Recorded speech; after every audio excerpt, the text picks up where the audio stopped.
Hey Overthinkers, my name is Courtney and welcome to the Overthinker Guide.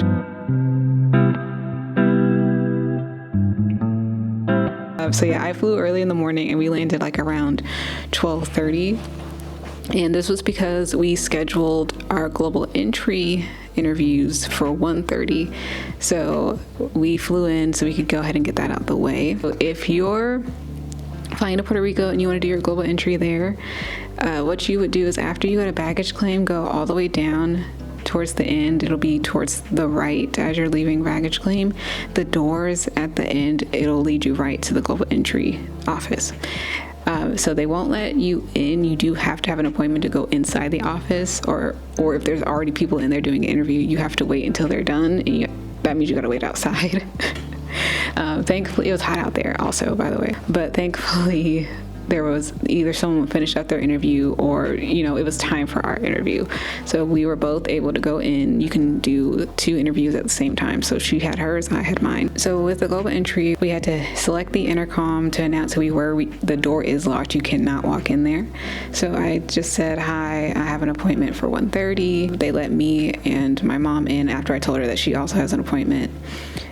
And they sat us both. My person, he was cool. I could tell he was tired, and he said as much, that he was sleepy because he had like an overnight shift. But he was nice. From what my mom told me, the other woman who interviewed her was nice. So the questions at this interview are nothing to worry about. It's almost, if I remember correctly from when I did the application, it's pretty much what they asked you on the application. So it asks obviously for your name, your occupation, your address. I guess it's like they're verifying what you put on the application essentially. They do take your fingerprints and then they take your picture. Oh my God, I hate my picture. I hate my picture. But yes, they take your fingerprints and they take your picture. And then like 2 to 3 weeks later, you'll get your card. Because we had a cruise for a whole week, I was like, oh, that's less time I have to wait. But I just got my card last week, the end of last week. Just as a reminder, if you hadn't watched the global entry video, global entry does include TSA pre-check.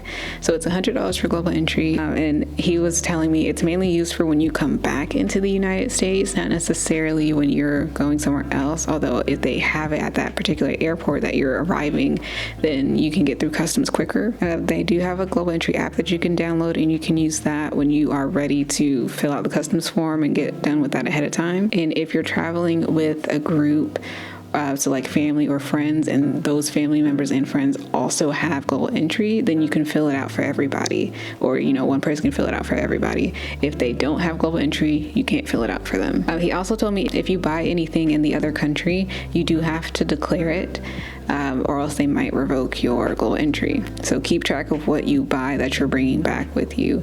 So like if you bought a bottle of wine, if you bought some snacks, if you buy a record, buy a statue, I don't know, buy souvenirs, keep track of what you're buying so you can declare it. And so I did say you get a card. He told me you don't really need the physical card unless you are traveling by foot over a border. So like if you're traveling by foot over Mexico or over Canada, then you would need your card physically on you. And then if you're traveling by car, then you would have to register that car with Sentry. Because I did ask him, is it just by foot or is it by car too? It sounds like you don't have to have the card with the car, but you do have to register the car with Sentry.